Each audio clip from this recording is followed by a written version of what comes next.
Encounter is brought to you by the Broome County Council of Churches. Brothers and sisters, welcome to the Encounter program sponsored by the Broome County Council of Churches. I'm your host, Mark Kimpland, the pastor at the Endwell United Methodist Church. Last month, I did a show on, and we highlighted the Broome County Office for Aging. And I wanted to follow up that show with what we're doing today that I'm so very excited about, because we have with us today the long-term care coordinator, Rebecca Bradley, from the Action for Older Persons. And Becky, I am so glad that you accepted our invitation as this follow-up to last month's show. So welcome to the Encounter program. Thank you. Thank you for having me. So glad you're here.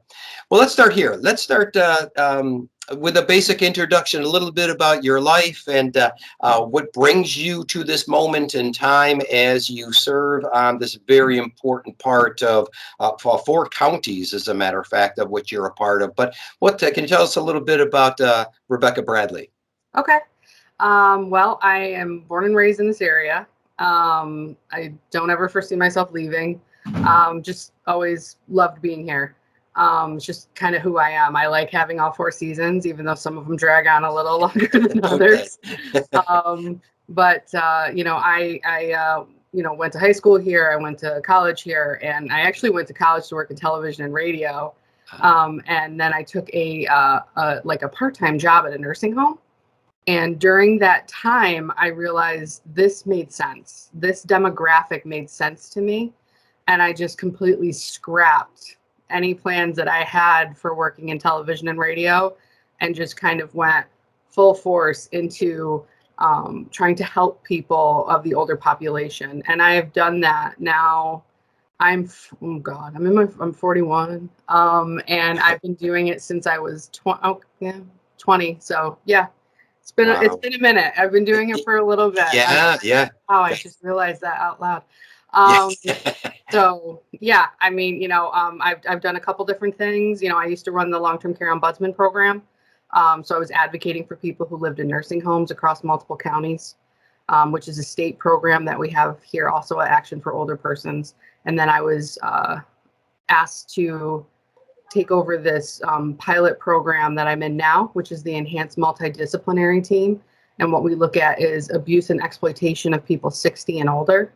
And that is from a team perspective. So we have a lot of people from different disciplines. You have your law enforcement, you've got your district attorney's office, you've got your attorney generals, legal aid. We've also got the Office for Aging on there, different financial institutions. And our main priority is to, for lack of a better way to say it, kind of stop the bleed if it's a financial.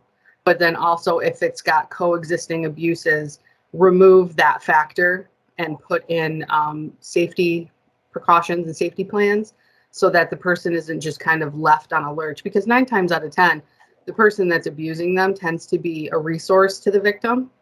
And if we remove that resource, then they can't get their meds, they can't go to their appointments, they can't get groceries, or get anywhere really. So we want to make sure that we're putting in little safety plans to let their life continue in a good way.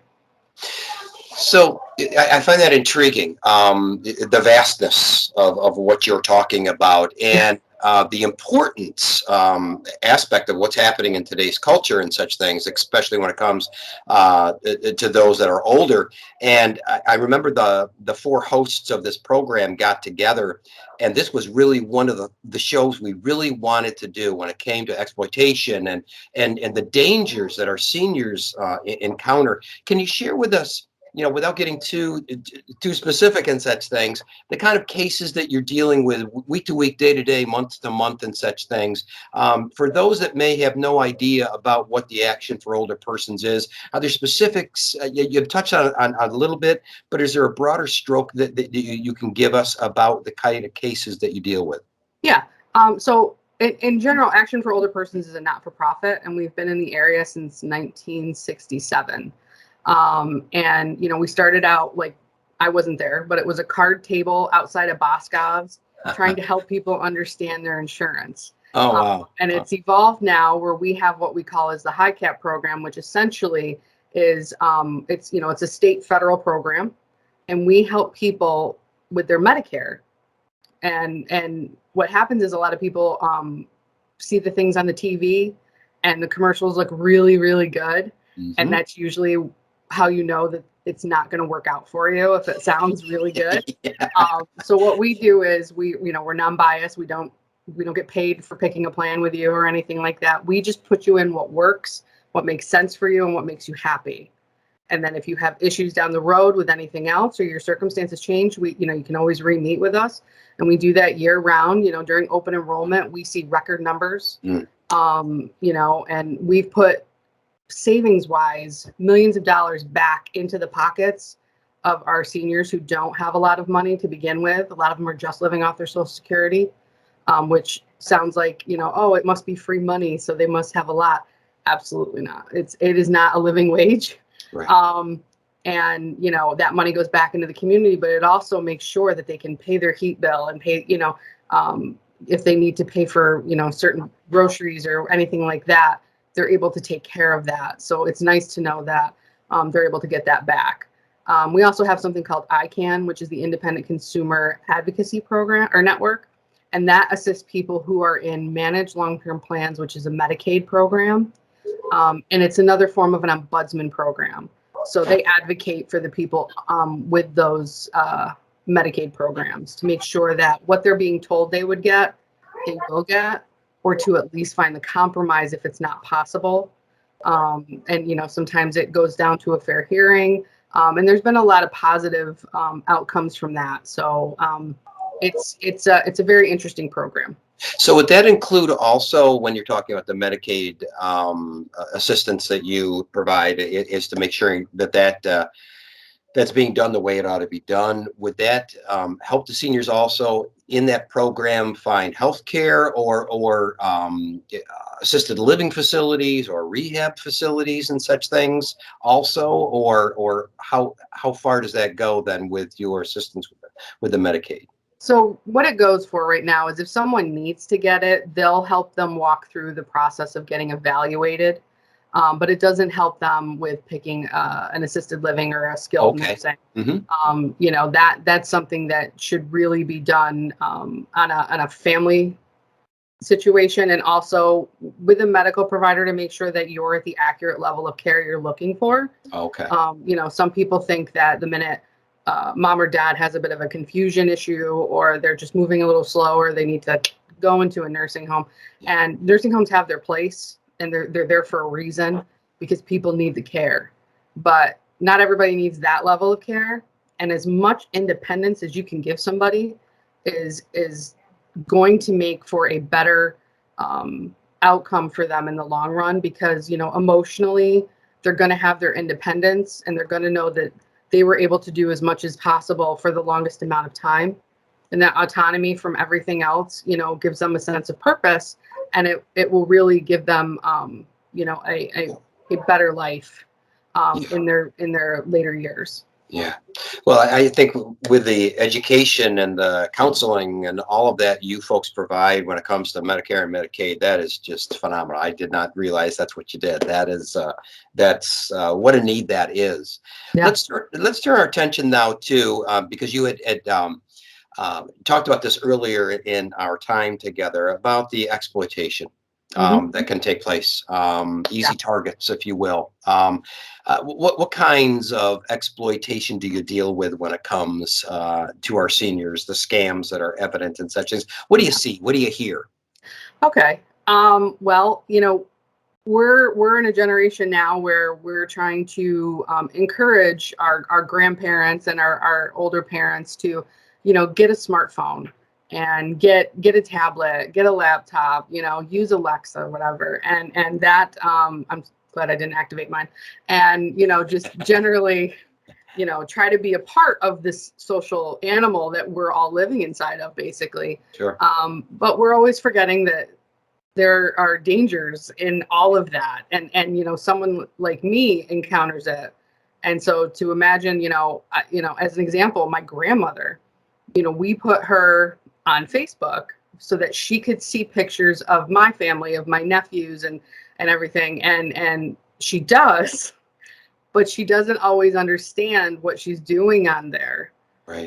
And there are days where she puts something up and I have to call her and say, Grandma, you got to take that down because I don't think you realized you put that up. She really likes Blue Bloods. So one day she wanted to see, I think, a picture of Tom Selleck. So her Facebook just said Tom Selleck. And I was like, Grandma, this isn't a search. This is, and that's a funny moment. Yeah. But what ends up happening is, there's these people that are able to kind of figure out who you are because you're so apt to give a little bit too much information. And when you do that, they will begin to befriend you in some fashion. Okay. And by doing that, they're going to play a very long game of building a relationship with you that you will not be able to dispute is anything but honest. Because in your mind, they've groomed you to this point. In your mind, this person really does care about you. Whether it's, on a friend level or a romantic level, a lot of times it goes to the romance level. They find the people that are widowed or single, that are alone. And a lot of times people are divulging too much information because they feel like they've got that connection. Yes. When in fact they don't. And it's very hard to get people to realize that this emotion that they're feeling was based on a lie. It's embarrassing. It really does bruise the ego. And there are people that are, professors at universities that fall victim to this. And just because, they don't want to let people know that this could have happened to them, they refuse to accept it. When people are asking you to buy them gift cards, the iTunes cards, the Steam cards, and half the time people don't even know what those are. But when you're asking them to buy those things, to what end? What is the reason for that? They'll always come up with an excuse. Someone will ask you to buy a Steam card because their cell phone isn't working. Well, that's not the purpose of Steam. That's video games, and so but they don't know that. It's trying to get them to realize that and get as much information out in the public so that they don't fall victim to this.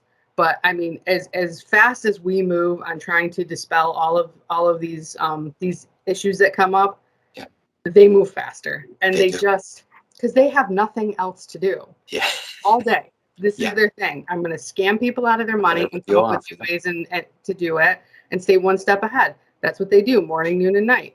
Yes. And they just groom these people. They're talking to however many people, possible. And what people don't understand is that once you send your money out, particularly if it's going overseas, the odds of you getting it back are almost zero. Yeah. I mean, it's pretty impossible to get it back. And that's devastating because, we have seen people give away hundreds of thousands of dollars for love. And in one way, I'm happy that they were able to feel that for a little while. I'm sure that really meant a lot to them, but how does it feel now? Yes. And that's not something you want to watch someone go through or kind of like digest that's happened to them. So those are the things that we see as far as scam goes, or, they're getting things in the mail and they're sending stuff back out. They're responding to emails, which bring on the phone calls, or those virus things come up on their computer. Those are all scams. Don't call that phone number, please. Right. And so as far as like away from people like that, those are the scams that you're seeing a lot of. But sweetheart scams are a huge one. And then, the benevolent police assistants or authorities or whatever, that's not something. And now the sheriff's department will start putting stuff out. They're like, we didn't do this. This isn't us. Right. I think one just happened, might have been with Vestal. And Vestal was like, wasn't us. Don't give us money. And it happens all the time. Yes. Because again, people have nothing better to do than to figure out ways to take other people's money. And they're very smart at that. I think if they could turn that around and put it towards doing good, I mean, the things we could do, right? Sky's the limit. Absolutely. No, that's not where they spend their efforts. And the other way we see the exploitation, unfortunately, is within friends and family. There's there's people that accidentally exploit someone that they care about. And it could be, you know, they're helping mom or dad with their finances. They have access to the account. They're, you know, a power of attorney. And, you know, they're a little behind on a bill. So they just kind of pay the bill out of mom's account and they're like, I'll put it back. But they never did. Right. And that in itself is you shouldn't have done that. But then it's like, well, I'll just use it again. And it becomes a thing. And that's kind of where the steamroll effect of that whole thing can happen. And people don't necessarily always start out thinking like, I'm gonna abuse my parents' finances or my family's finances. Yeah. But they do. Yeah. We're also seeing a lot of people that are older that have essentially raised their grandchildren because mom and dad were not in the picture for countless reasons. And the grandchildren might have a substance abuse issue and some mental health needs. And they already feel like their parents had failed them. So if they were to get them in trouble or to do anything, the grandparents, then, you know, that would just be another, you know, nail in the coffin of this kid's life. And they're very hesitant to allow anything to happen against that person. Yeah. They just want them to get help. They want them to get better. They know they're sweet kids. But, you know, at some point, these kids are, you know, in their 30s, they're in their 40s. Yeah. And, you know, there's a right way and a wrong way to act. And especially someone that's raised you your whole life, the level of respect that you're giving back is not what you should be. You know, it should be at a different level. Yeah. So we do see a lot of that. Or people that just all of a sudden become friends with an older person, which is genuine in a lot of ways. Like they have a neighbor and they're like, I'm going to help them out. I'm going to do this. And that's a beautiful thing. But then there are some people that just all of a sudden start showing up at the banks, you know, and they're very interested in what's happening in the accounts. Let me take care of this for you. And that's a concern. So, you know, the banks are very smart and hip to it. I'll tell you that. You know, with the financial institutions that we work with on our teams, you know, they pay attention. If they don't like something, they start asking questions. They talk to their managers start asking questions. They'll look into things to make sure that money isn't flying out for weird reasons. Yes. And if it is, they're asking questions. Yeah. So it's nice to see the level of commitment on their end as well, because it's not just them being an institution. They really are working on behalf of the individual who's using that institution. So I've been very happy to see that. Good. And you know, people should feel better knowing that the banks are taking this very seriously. Yes. It's such a huge problem, and it's extremely underreported. Yeah. Friends, we are blessed on the show today to have Rebecca Bradley for the Action for Older Persons. And as I'm hearing you, Becky, talk about this, I mean, the layers and the variables into each. I mean, I never thought about. You think about the emails that's come from Africa or some. I mean, I get one every week. Our church has millions and millions of dollars that's coming our way, I'm sure, by, you know, widows who inherited money and such things. But you're right, this thing can snowball with very good intentions in the very beginning, and then the exploitation then kind of takes over. I'd never thought about that before. Yeah. You touched on this though, but it would seem to me that a lot of the cases though are underreported. What any light you can shed on that, or any encouragement to folks that have been exploited or ripped off in whatever way? What would your suggestions be about that? Well, there's a lot of shame in being taken advantage of, whether it's, you know, physically or emotionally or financially. There's a lot of shame, and people don't want to admit that they have either, in their opinion, allowed this to happen, or that they were gullible enough to fall for something like that. And so they just want to wash their hands of it and say, I'm all set. Like, we're just going to let it go. But once you've kind of given into that exploiter, there's a lot of information sharing on their end, if it's from a scam perspective. And your information's out there. So other people are gonna know how to get a hold of you. Right. And you're going to have more than one person attempt this with you. And it's going to be a different way. They might not come at you romantically. They might come at you from a business standpoint or an insurance standpoint or whatever. And the thing people aren't realizing is that it could literally be a gentleman sitting next to another gentleman who's like, all right, now you call.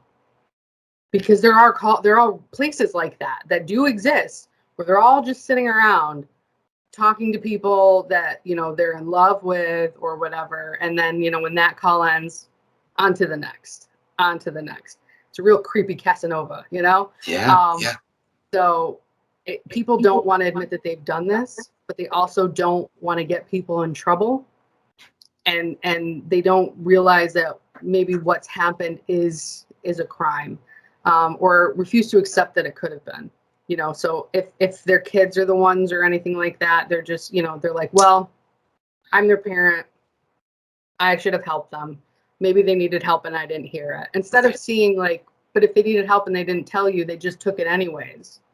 It's like when they're 12 and they go into your purse and steal money, to go buy candy bars or something, you would have had a problem with that then. Yes. And that was just for, a candy bar. Now we're talking about, thousands of dollars, and you might no longer be eligible for Medicaid. Right. Which means how are you going to pay for, your care and things like that? Yeah. That could hurt you down the road. So people don't realize that. Yeah. And that's something that we try to get the message out about, because allowing it to happen after it's existed could be detrimental to you, even more so than the emotional aspect of finding out that someone did that to you. Interesting. Yeah. There are really long-term ramifications to this exploitation. Yes. So if we can stop it from happening and put in the right factors that will kind of keep you safe financially, but also down the road give you the protection so that if you need another level of care or anything like that, you're not going to get told no financially. Right. People don't realize that can happen. I mean, it's an amazing web here because even if you're tech savvy at times, I'm somewhat tech savvy, but there are things that come my way that I have to think 2 or 3 or 4 days about before I even, it looks legit. I mean, it's from a credit card company or it's from wherever and such things. And those that aren't at all tech savvy must really, really, really struggle with what's true, what's right, what's appropriate here. So I really appreciate the work that you folks are doing. But you mentioned 2 other things, if you could hit on quickly, if you could. You talked about power of attorney. How does that play into all of this? Do people need that as a protection? Okay. So a power of attorney essentially gives someone the ability to advocate on your behalf with your finances. And by doing a power of attorney, it's not like a healthcare proxy where you need to be in a position where you cannot speak for yourself, whether it's because you've lost the capacity through, dementia or Alzheimer's, and, you don't understand the consequences of your decisions, or you're comatose and someone needs to approve, a treatment or whatever. The minute you sign it, it's up and running. It's good to go. That person can access your account. Now, there are different parts to the power of attorney. There's, a gift rider, which they've just recently changed the power of attorney. So it's not necessarily a complete part of the attorney. It's the whole thing. But you can give certain rights and privileges to your power of attorney up to a certain amount. You can also put a monitor in there. So the monitor has to, approve everything and look at everything that the power of attorney is doing. But essentially, they can just go in and do things for you in your bank account, and they don't need your permission. Okay. And people don't realize that. So I think they're perfect if you have full faith in an individual and you know that they're going to act appropriately. I know that my parents have a power of attorney in effect, and I know that it is my brother. because I don't want anything to do with that. Knowing, just nope, keep me out of it. I see it enough. But I trust my brother Yes. wholeheartedly. We have a very close relationship. My whole family does. We communicate. But sometimes you just see what money that isn't yours does to people. Right. In the sense of entitlement. This is my money. This is my inheritance. So I'm gonna make sure other people can't get it and move it over here and move it over there. And what they're not realizing is it's not your money. Like, Right. you've already buried your parent essentially, because you're laying claim to their life's work. Right. The spoils of all their work is sitting in an account, and now you're saying it's yours. But they are only in their late 70s, early 80s, and they've got a lot of time to be able to enjoy that. Yes. And use it maybe all up. Mhm. And if they do, that's beautiful. They enjoyed themselves. It's theirs. Yeah. You know? But some people don't see it that way, and they're like, no, that's mine. So how often would you encourage people then to monitor their accounts? What's going on and such things? Always know what's happening in your accounts. Check it all the time. If you're tech savvy and you can have an alert on your phone, I know from my bank, anything I do, online or anything, I immediately get, this just came out of your account. You just did this. Was this you? Unfortunately, my information was in part of that Equifax leak years ago. Mhm. And so for a very long time, I had LifeLock. So, when I was buying a house, it was like, are you trying to buy a house? And I was like, yes, this is me. Thank you. Yes. So, and it's fine. I would rather have my phone go off for a notification than not know something's happening. It's good to know where you stand. It's never wrong to say, I want to see my balance. So if you're someone who can't get to the bank or anything, and your power of attorney is like, oh, I'll handle all of that for you. Yeah. It might just be because there's not a lot going on in your account, so there's really no point in looking at it in their estimation. But it's your bank. So you have the right to get a statement. You have a right to ask about the balance. You have a right to see all the checks that have gone out. Right. You have a right to all of that. Is there any last bit of information you want to pass along to the good folks out there that you want to leave with them? Yeah. If you see someone struggling and things don't look appropriate, it's okay to ask if they are comfortable with the way things are going, because friends helping friends is really the backbone of what helps people get through this, or family. And if you have questions, you can always reach out and ask people. You could call Action for Older Persons. You can call the Office for Aging. That's what they're there. That's what we're here for. We're here to help people and kind of get them through that and just talk it out and maybe give them a referral for further help. So don't just take all of that on yourself. Go ahead and talk about it, get it out, because otherwise it's going to find you. Yeah. What a wonderful service. Our guest has been Rebecca Bradley from the Action of Older Persons. Thank you so much for being on the show. And friends, have a wonderful and blessed day. God bless. Thank you.